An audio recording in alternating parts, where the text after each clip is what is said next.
Rebecca Bell Chavez. I'm President and CEO of the Inter-American Dialogue, and I'm so grateful that you're joining us for today's discussion about the mounting tension between Guyana and Venezuela over the Essequibo, a vast territory that encompasses, about 2/3 of Guyana. We've come to think of the Americas as a zone of peace, a region without the threat of interstate conflict.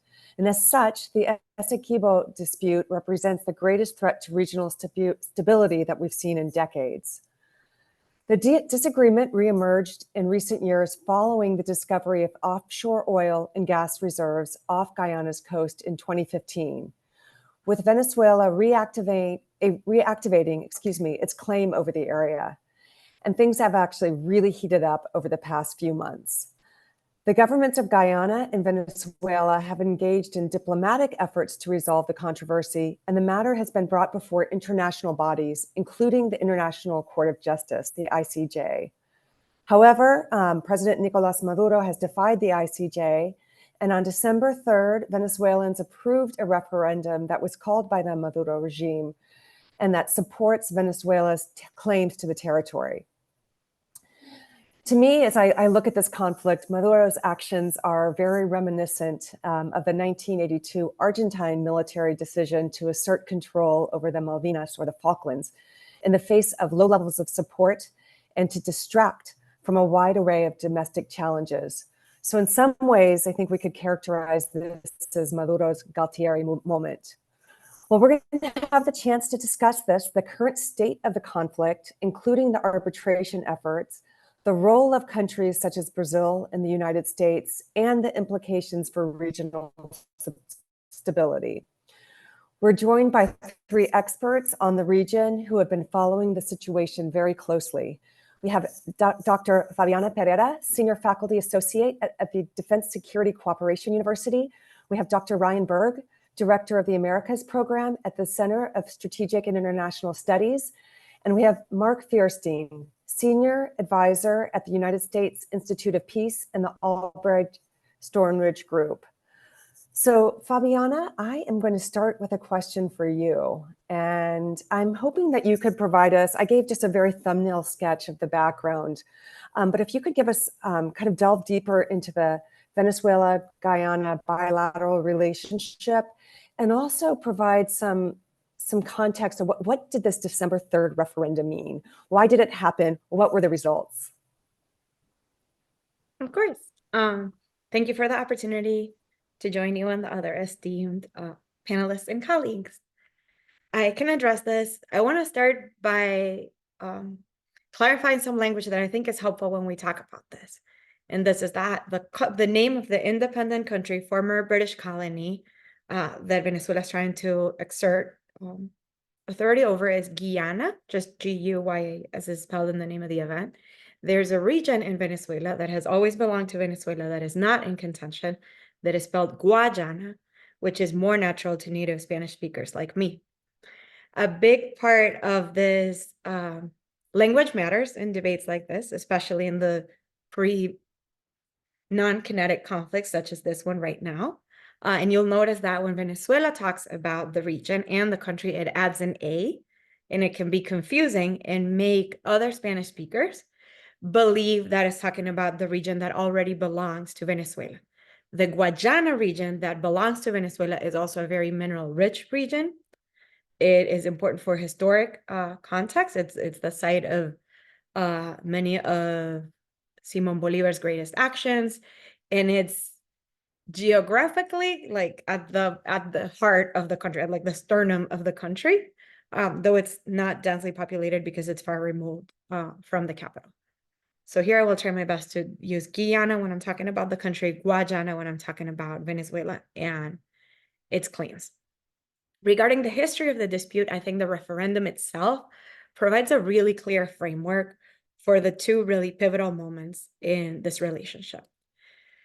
And that's by design. So to clarify Venezuela, we have Venezuela at the top center of South America, and Guyana next door to it, completely different colonial history, different language. So of all the borders that are in contention in Latin America, of which there are many, This one would be, in my mind, one of the lower ranking disputes because the dividing line is so clear. To the west, speak Spanish, or a former Spanish colony. On the east of the line, we have a history, of course, of Dutch and British rule in an independent country. When I'm summarizing this, I always say Guyana participates in the Olympics. They have a flag. They're their own thing. So the two key moments are clarified or are summarized usefully in the referendum, where Nicolas Maduro, as part of the 5 questions that he included, asked Venezuelans if they agree with the rejection. So the language itself is confusing, but if they agree with the idea to reject by all means, but within the law, the fraudulent line established by the Paris Arbitration of 1899, which is the one that asserts that this territory in contention belongs to Guyana as an independent country. I hope that in your mind, as you're hearing this complicated question, which was even hard for me to translate in the moment, you're wondering how a country that is so mired in crisis in other ways is able to have a population that remembers an accord signed in 1889 and has an opinion and can express that opinion in a question that has a negative and a positive in the same thing. A follow-up question then asks, do you support the 1966 Geneva Accord as the only valid legal instrument to achieve a practical and satisfactory solution for Venezuela and Guyana?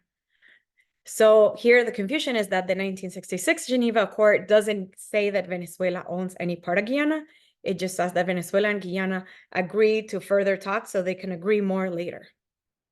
And these were the questions that were presented very confusingly to Venezuelans. So zooming out of the history, again, we have 2 independent countries and a region that is in contention only at key kind of political moments, but it's not a region that is central.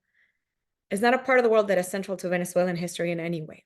It is a part of the world that Venezuelans were taught belonged to them, or was the term in Spanish is zona en reclamación, zone under reclamation, but it's not an area that Venezuela had made any claims to. So with the referendum, Maduro is inviting Venezuelans to express their opinion on these international law disputes that are over half a century old. I contend, and I think that panelists will agree, that he did this more as an exercise to see how closely people would support him and as a turnout practice ahead of the expected elections next year, more so than as a real test of how closely Venezuelans are following international law or how much they want this part of the region that they've never been to. And I think that that is given too by the alarming part in the first question is that it says by any means necessary, but it also says within the framework of the law. So the framework of the law would tell you that you can't do anything and you just have to go and sit back down. So I will start to say that Guyana is obviously an independent country, achieved independence in 1966. It has a completely separate history. In this kind of confusing referendum / history test, I would submit is more a practice of the Maduro regime ahead of the elections than an actual attempt to claim this part of the region. And I'll stop there. Thank you. Thank you so much, Fabiana, and thank you for highlighting the complexity of the issue. Before we started, we were just chatting among ourselves about how challenging the language is when discussing this issue. So I really appreciate that background and also your insights into kind of the motivations. So I'm going to turn to you now, Ryan, and I'd love to know your perspective about, what can we expect from Maduro? We talked about what was the actual wording of the referendum. Should we be concerned that there will be some sort of military incursion, Venezuelan military incursion into, I'm going to say Guyana now, into Guyana? And what might that look like? I think it's part of this, maybe even if you could provide some background on the strength of, or your perception of the militaries of the 2 countries. Thank you. Over to you. Well, thanks so much, Rebecca and Fabiana and Mark. It's great to be here at the Dialogues event on this very important issue. as Fabiana mentioned, it's not often that we get to talk about the prospect of interstate war in Latin America and the Caribbean. So it's important that we're having this discussion and talking about this in an event.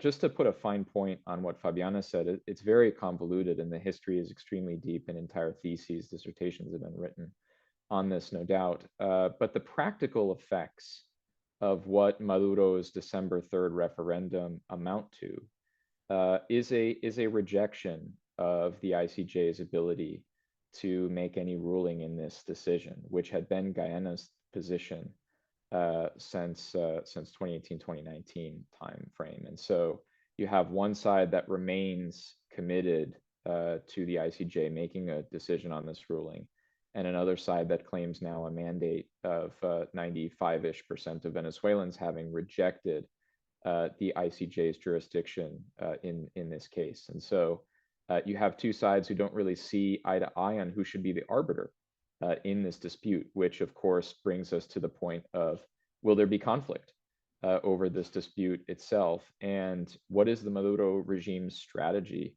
if there, insofar as there is one, internationally speaking? Fabiana mentioned very rightly that a lot of this has to do with domestic politics, coming on the heels of a very successful opposition primary, in which we saw 2.3 million people vote overwhelmingly for Maria Corina Machado, strength that the regime did not expect the opposition, frankly, to have, and in bastions that had supported Chavismo in the past.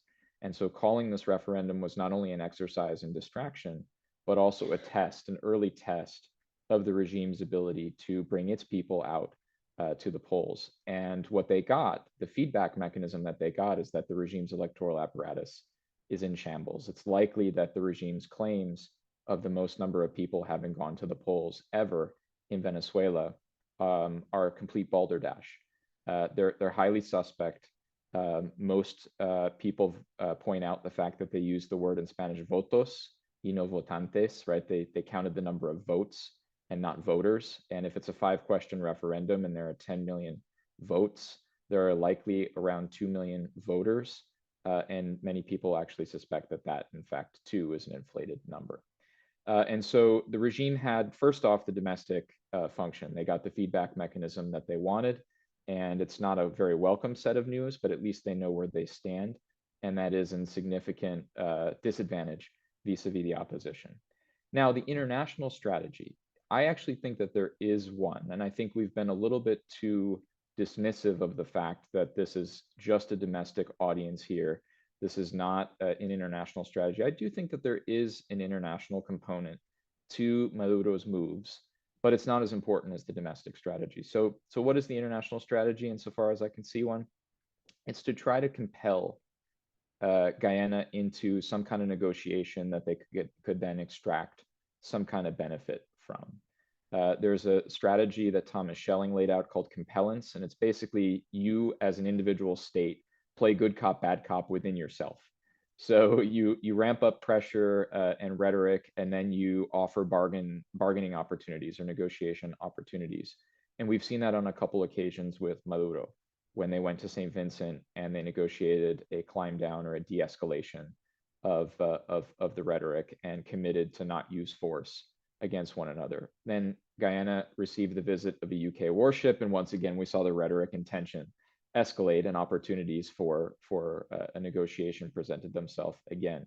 And so in a compellence strategy, over time you end up softening your opponent, and Guyana may well say eventually, you know what, the ICJ is not going to rule for years, and though we might have a decent chance of winning this case in the ICJ, let's just get Venezuela, let's just get this situation, unpleasant as it is, over with, and come to some kind of negotiation that's short of an ICJ solution, but nevertheless allows us to continue our economic development path as we expected. And you've already seen Lloyd's List, which is one of the most important maritime insurers in the world, increase Guyana on its political risk spectrum to the top level of political risk. And so this is having consequences for Guyana in terms of its economic development trajectory.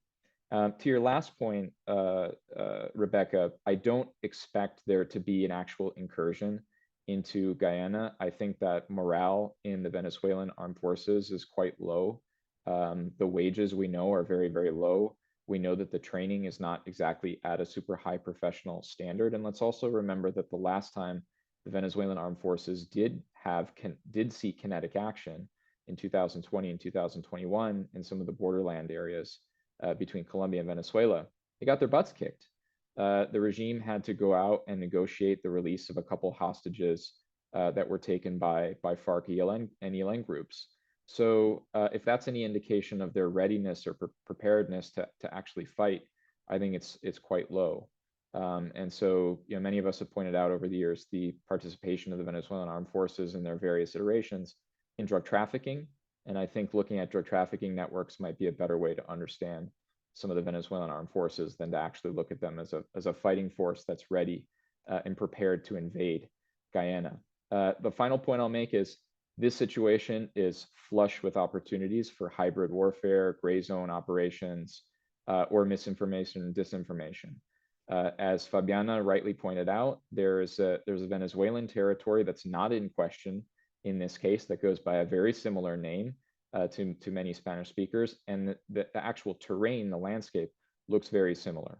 So what happens if the Venezuelan armed forces film a video that's just on the Venezuelan recognized side of the border, but looks really close to being in Guyana, and they claim to be in Guyana, representing the new territory or claiming the new territory? What if they actually ingress with, say, 25 guys, put a flag in the ground and say, come and get us? Or any number of other sort of hybrid gray zone type tactics. This situation is flush with opportunities for those kind of situations. And then you get into a dangerous situation where there could be miscalculation on both sides potentially about what the other intends to do.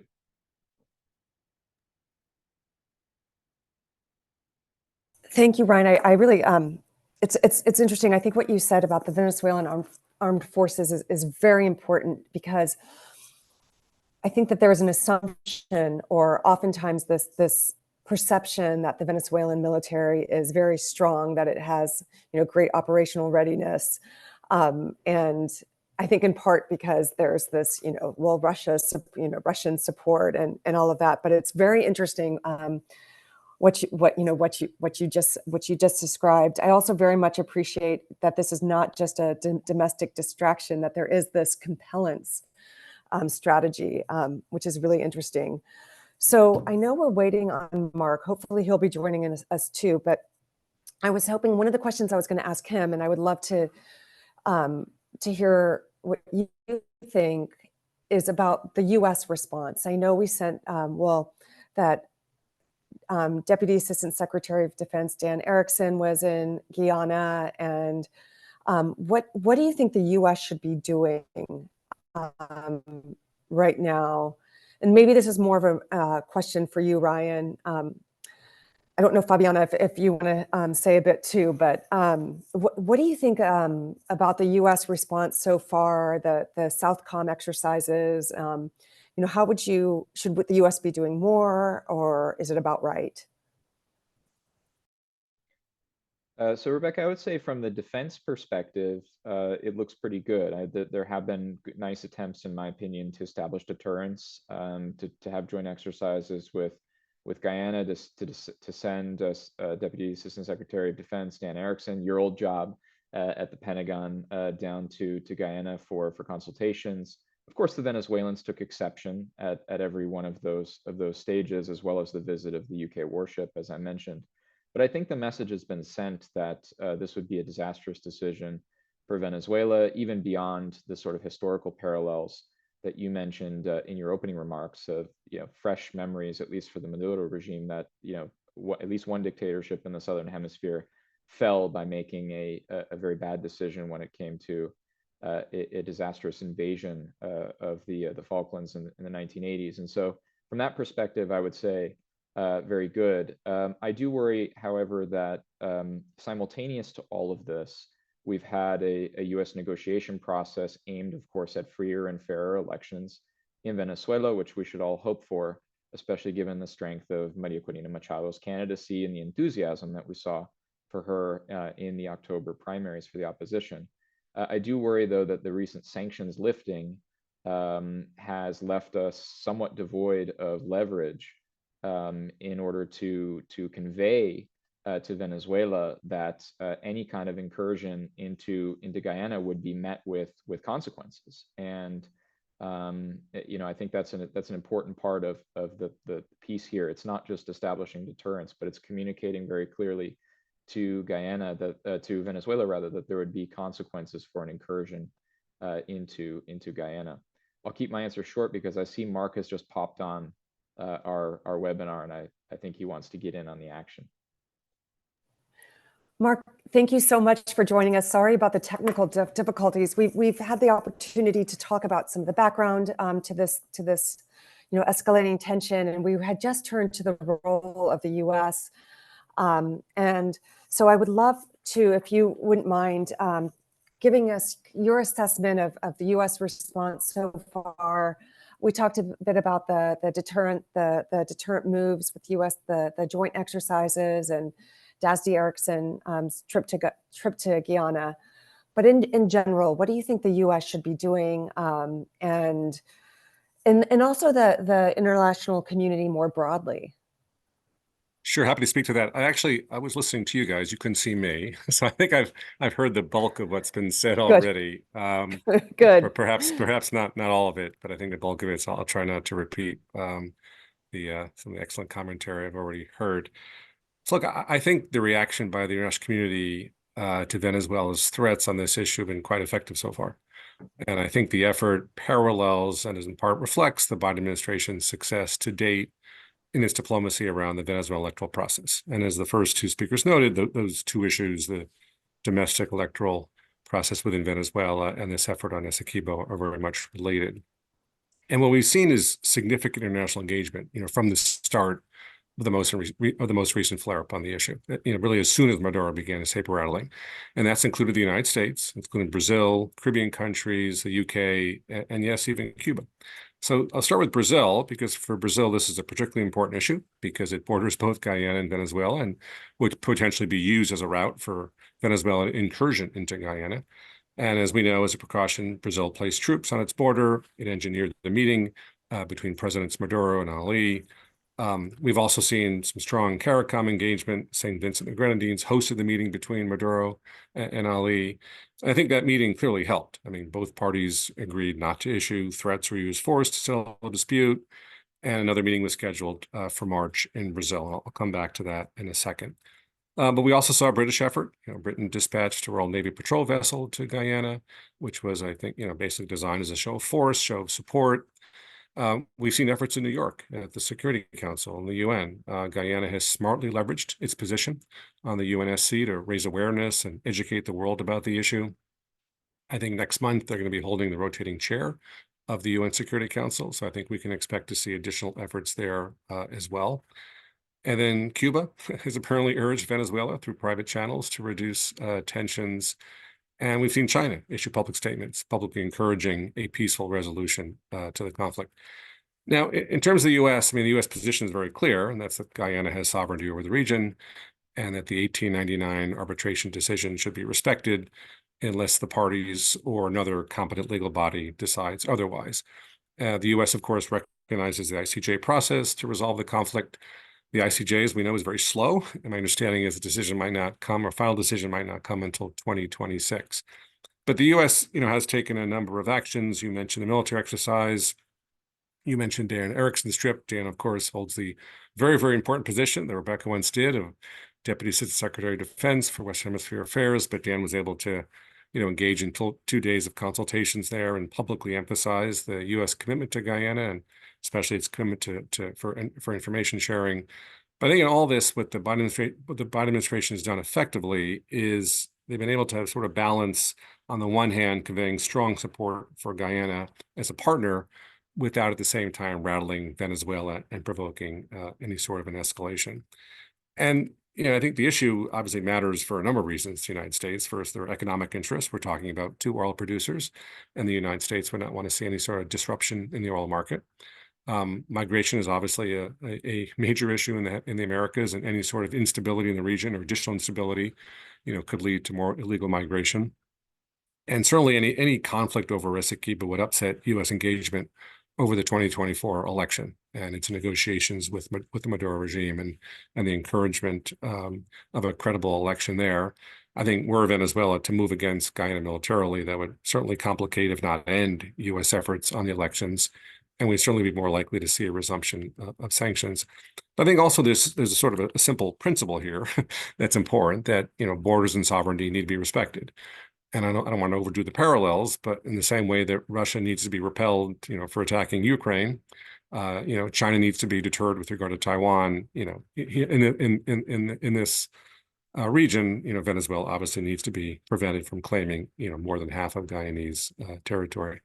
But I think as a result of all these efforts, U.S., Brazil, CARICOM, et cetera, as noted before, I think any sort of military action appears to be unlikely now.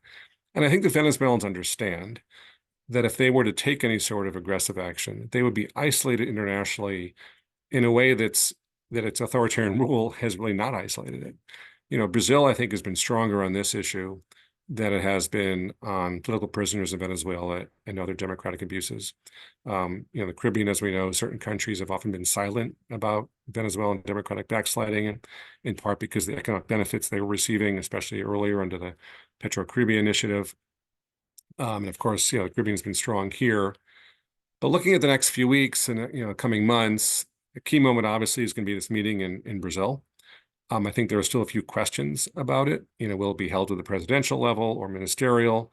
I think there is a question about what Brazil's endgame is. Will it try to encourage concessions on the part of Guyana? This is sort of Ryan's extraction point. Or is the idea merely to keep the parties talking and engaged in diplomacy?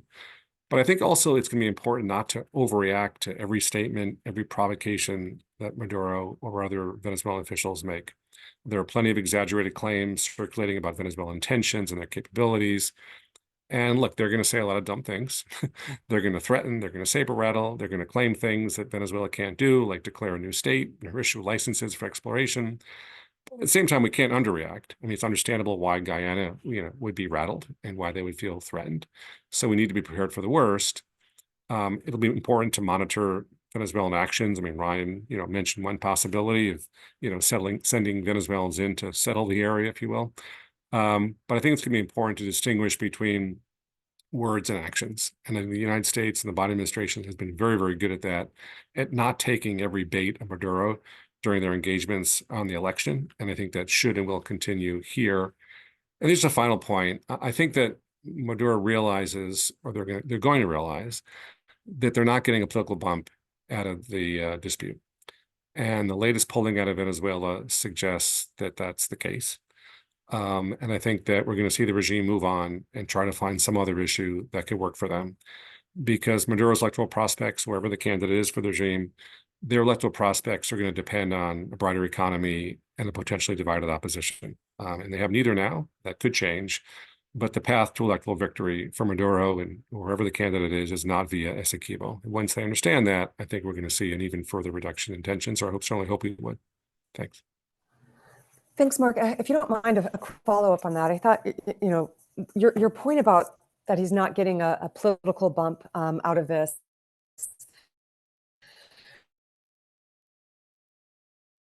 Would you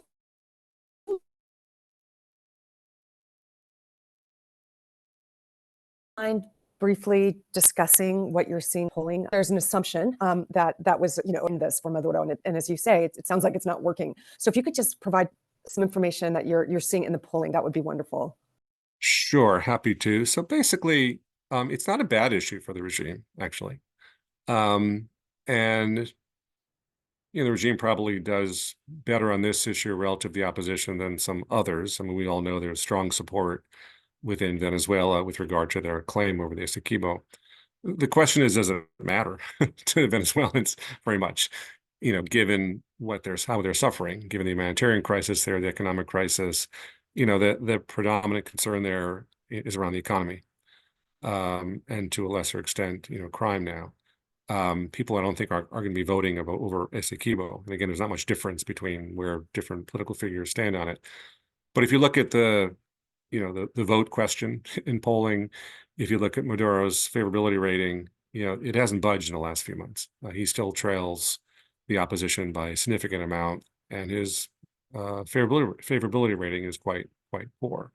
So while the issue narrowly might seem like it's beneficial, it's really not, because this is not something that's driving Venezuelan voters. And as Ryan noted, the turnout in the referendum, in fact, was quite low, and was probably lower than even was for the opposition primary. So they need to find some other way to help them out politically. Thank you. That issue, the votos versus votantes distinction that Ryan made is I think key. Fabiana, I want to see if you have want to add anything to the discussion we've had so far. Yeah, thank you for the opportunity. First, I want to add the disclaimer that I didn't add at the beginning, that even though I work for Defense Security Corporation University, my views do not express those of the United States government, the Department of Defense, or a DSCU. On that, I am going to insist that this was a referendum, that the point of this was to play to a domestic audience. There isn't another issue, in my view, that Maduro could have asked voters to go to the polls for that was domestically as low stakes as this one. There's any number of issues that he could have done a referendum on. Do you want a new National Assembly? Do you want us to take a bigger part in the OAS? Do you want a new constitution? But those were very risky for him, both in terms of how the vote would go and in terms of having to deliver something. This domestically for him is zero stakes. Nobody cares. Venezuelans might think, yeah, sure, it belongs to us. I haven't seen polling on this issue, but I am pretty confident that the Venezuelan determination to lose their life over claiming a territory that they've always known is an independent country is very, very low. What I don't know to anticipate was that this very, very low stake domestic issue would have this impact on the international stage. I don't know if he thought nobody's watching, is Guyana, who cares? And didn't anticipate that if I were Guyanese, I would be rightfully alarmed that my neighbor is having a referendum or whether or not they cross over into my territory. I don't know if he anticipated that and kind of the follow-up moves there about how it might or might not engage the United States and supporters of sovereignty writ large, even beyond the United States. But I do think that, again, the primary audience and the intent there was a domestic audience, and that, yes, 95% of voters showed up to support Maduro, but that number was very low. So now, even beyond this Guyana issue, what Maduro is probably more concerned about is how does he drum up that turnout ahead of the presidential election, which is the real, he's not going to be president of Guyana. That's not on the table for him. So how does he remain president of Venezuela sans Essequibo? Okay, so with that, I'm going to turn to some. We're getting questions from the audience, and I think a good segue to this first question is we've talked about the idea of using of Maduro using the Essequibo controversy for domestic politics reasons. Whether to be whether Ryan, your phrase that I'm looking for now, kind of to test the electoral apparatus, which, as you described, is in shambles. So there are these domestic reasons. What are your thoughts on the Essequibo controversy as a political strategy by the Maduro government to divert international attention from the elections this year? I can weigh in on this, and I think this is perhaps where I diverge a little bit from Fabiana. I agree with her in the sense that I think Maduro was looking at this issue. If he were to have a referendum on what issue would it be, okay, let's do it on the Essequibo. This is a relatively risk-free referendum where we can anticipate. We don't know how many folks are going to come out, but we do know that those who do come out are going to vote in overwhelming numbers in favor of the 5 questions that we set up as we set them up, because they are basically hook, line, and sinker, sort of as we've taught Venezuelans starting from a young age in school forward. But the international component, I think he could well understand, given some of the controversy of previous periods in time where Venezuela sends out naval intercepts, for example, of exploration boats that the Guyanese have for some international oil companies, or other sorts of periods in time where this issue has been tense, or at least on the radar. And so I think there was an understanding, at least, that this would be an exercise in distraction as well. And I'm glad that in January, as tensions have now decreased, we are now starting to talk, of course, about the opposition again and about the presidential race. But for a while, starting from like Thanksgiving in the United States through December and into the holiday period, we were only talking about the prospect of interstate conflict in Latin America and the Caribbean. And a lot of the discussion about Maria Corina Machado, the opposition, the race, the conditions, whether there's going to be an electoral observation mission, the media environment, and so on, all these important issues, those were not being discussed with the same level of depth, with the one exception of the moment in time when Maria Corina Machado submitted to the process and challenged her candidate ban or disqualification.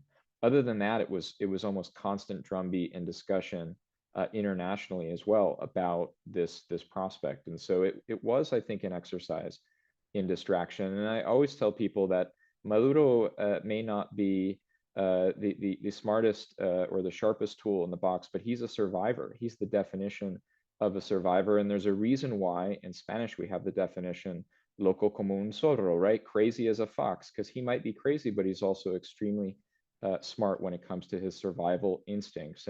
And for a period of time, this gambit succeeded insofar as it created a distraction. To Mark's point, I don't think it succeeded in giving him an electoral bump, but it did give him a little buffer, let's call it, between the opposition's resounding exercise in democracy in the primaries and now, when we're now starting to talk again about some of those issues in the electoral conditions, or rather the lack thereof.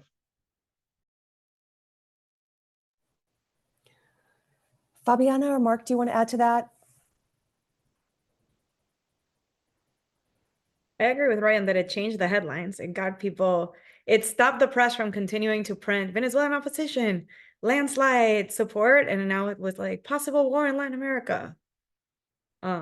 So I agree with Ryan that he did succeed in changing the story. But I agree with Mark, outside of the border, inside of Venezuela, the problems are the same. This has done nothing to address the economic issues.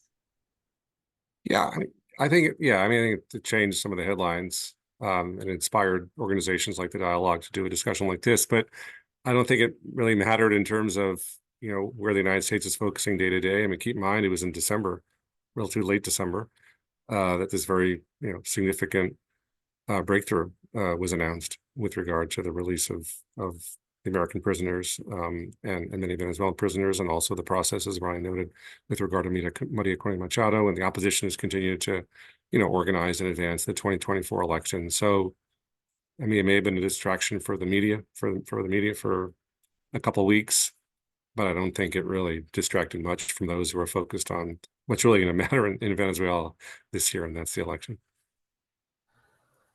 So here's a question that is very related to, and it's especially since we've talked a bit about Maria Corina Machado. So the question is, does Maria Corina Machado's recent social media post that Venezuela should pursue the issue in the ICJ signal a broader shift in the opinion among the opposition?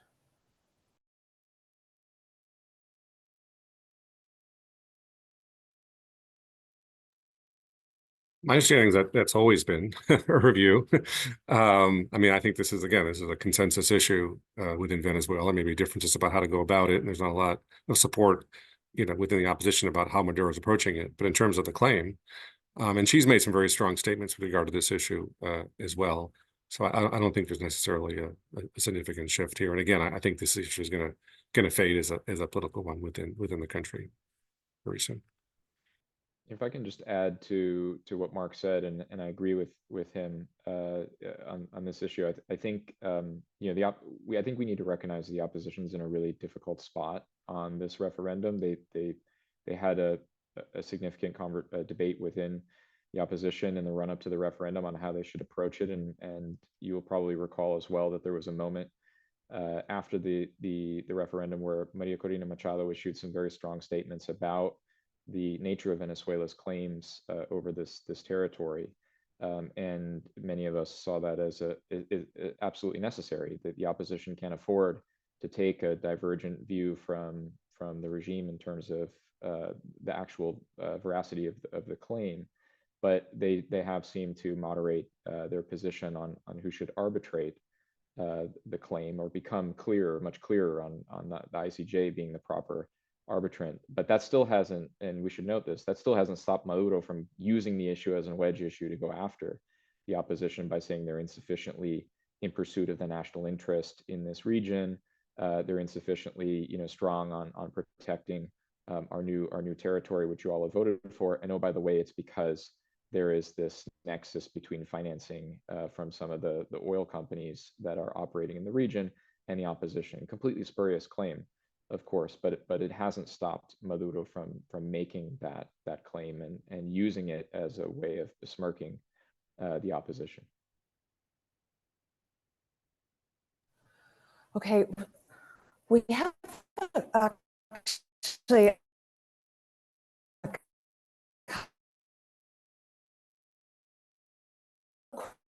questions, actually a grouping of questions about, so one question is, what is Guyana's best course of action, given that Venezuela has not withdrawn its political and military structures from the area? And the other is,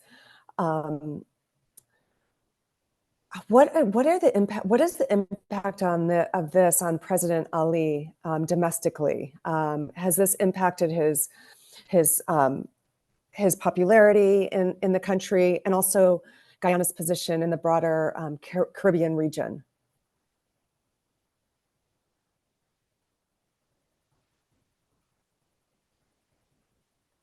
I can comment on the Caribbean region. Great. And on kind of inter-Americanism overall. Latin America has been a region that has been very strong on the norm of sovereignty and non-interference, which explains the region of peace comments that Rebecca made in her introduction. I think that this could be an opportunity for countries in the region, including in the Caribbean, which is not geographically Guyana's coast is on the Atlantic, but they identify as a Caribbean country, which is important to remember, for really see who's going to come out and be the leader in asserting this norm of sovereignty that has been so important in the past.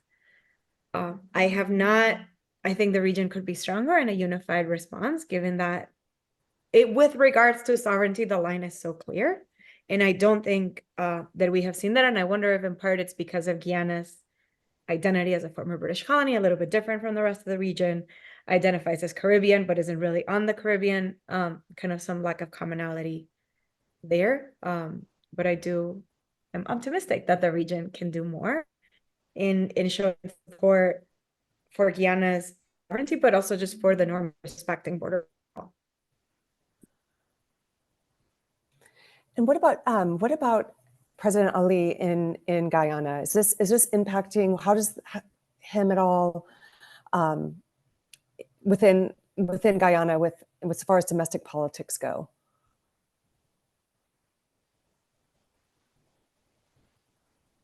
I will leave the polling as always to Mark, because he seems to have a ton of polls at his polling roll at his fingertips. But in terms of President Ali, I think his response has been strong and steadfast, that the ICJ will be, for Guyana, the party to or the right institution to adjudicate in this case. I do think that at first he was a little bit slow to respond, but eventually sort of found his footing and did a number of media interviews. And certainly, Guyana was trending in a way that it usually doesn't. Folks finally found it on a map. Folks who aren't Latin Americanists like us. They found it on a map and they read up on it. So I think insofar as he, in some ways, is like the first interaction that some folks have had with Guyana, or understanding what Guyana is, who represents Guyana, he's a pretty good representative. I do know some Guyanese who feel as though his media presence could have been a bit savvier in terms of pushing back on some of the claims. But that's domestic politics, right? The opposition in Guyana, or the opposition in any country, is going to take its opportunities to to show the current political powers that be as weak and insufficiently protecting of the interests. So I hand it over to Mark. Maybe there's some polling he can refer to. So I don't have polling on Guyana. I haven't seen any public polling, but I would, if I can speculate, if Maduro was hoping to have a rally around the flag effect in Venezuela, which has not happened, he's probably produced it in Guyana. It would not surprise me. I mean, to the extent that, it certainly raised Guyana's profile, as Brian says, it's raised Ali's international profile. And to the extent that this was, seen as a more dangerous situation a couple months ago, it has now been diffused. I think, the Guyanese government deserves some credit for that, as I noted some of the efforts they've taken with the UN and their performance at the summit and the various other steps they've taken with the United States and others. So it would not surprise me if he's gotten a boost out of this. So maybe there's a lesson from Maduro there. And your point, Ryan, about those people had to, maybe they didn't know where Guyana was before this. They also learned that, most likely, as they were reading the news about Guyana, learned that it was the fastest growing economy in the world, which is probably a story that the president would be happy that story gets out.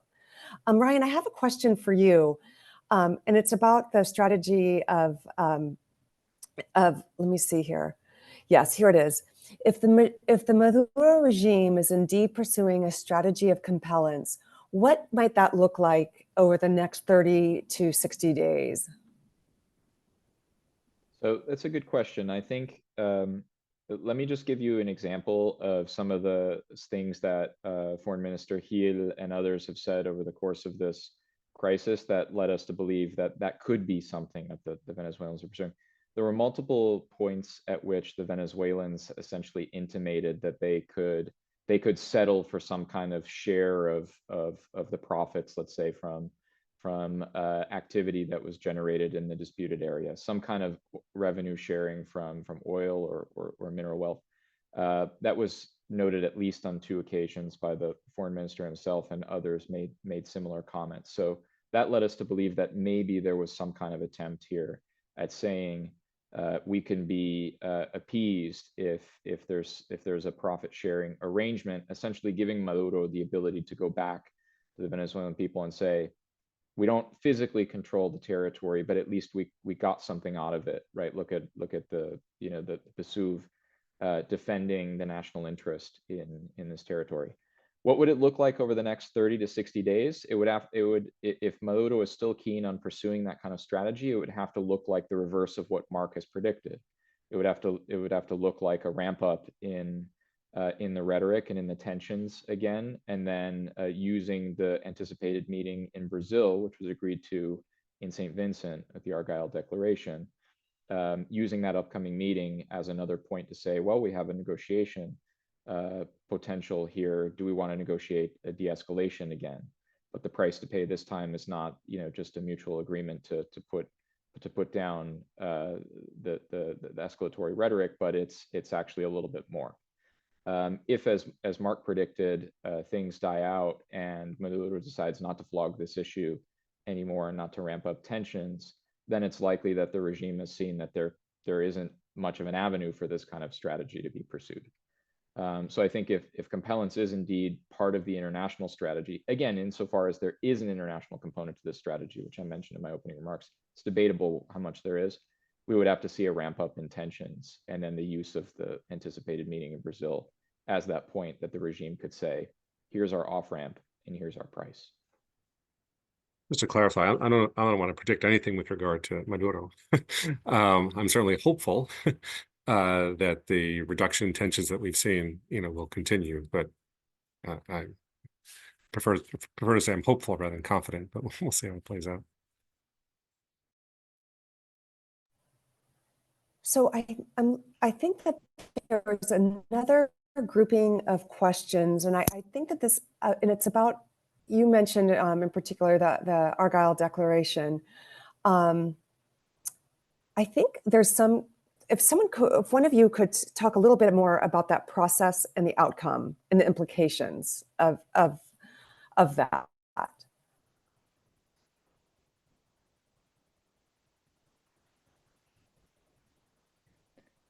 I would suggest, Mark, I heard you on a USIP podcast recently, very persuasively talking about the Argyle process. Well, actually, I was looking at Fabiana, who seems to be more expert on this. So I'll let her go first. I'm happy to follow. I can't comment on this. I did want to suggest something else for people to think about that I think is useful as we're thinking about this issue, which is the geographic nature of this region and Venezuela's own state capacity, which I think plays a role in Ryan's discussion of compellence, which is, yes, Venezuela said it created a state of Guayana Essequibo, adding the A and adding the state. But when we talk about Venezuela, some indexes would suggest that it's already a failed state. At best, it's a very, very weak state. So how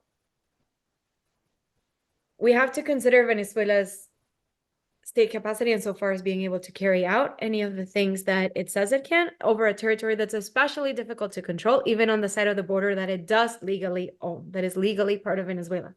And I think that that's not clear to everybody when we're having this discussion, is the nature of the territory itself. This is a very, very sparsely populated area on both sides, on the Guyanese side and the Venezuelan side.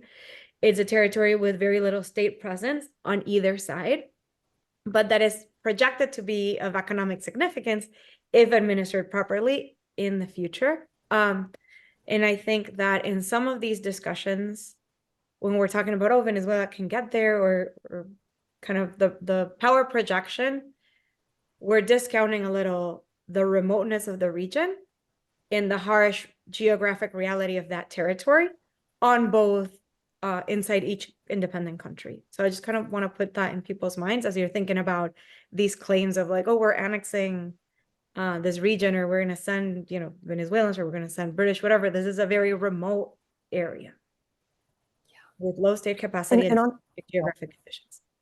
And that also just to kind of add to your comment there, and I know Ryan has written a lot about this, is just the state of affairs within Venezuela, and the lack of just reiterate what you said about the lack of state control over vast swaths of area, and the presence of transnational criminal organizations throughout Venezuelan territory. But Mark, if you don't mind, just very briefly, a few words about the Argyle Declaration, the process, and then we're going to have to end because we're coming up on 4 o'clock. Yeah.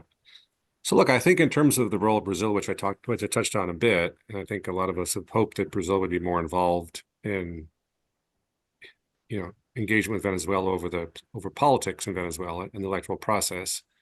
And perhaps there's been some disappointment; they haven't been more so. But I think in this case, they did jump in, and they were quite effective, both in terms of their public remarks and their engagement directly with Maduro.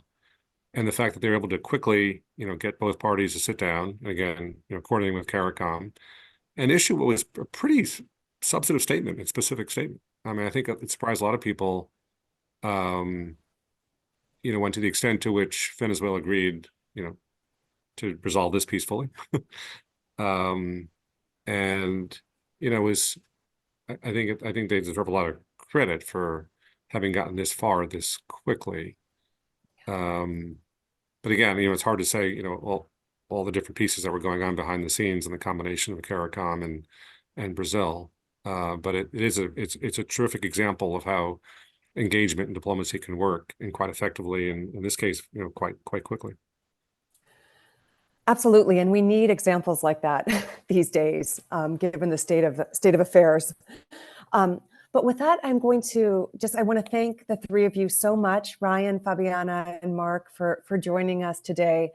And let's see what happens over the coming weeks. But I just thank you again so much to the 3 of you, and also thank you to all of you who have joined us online.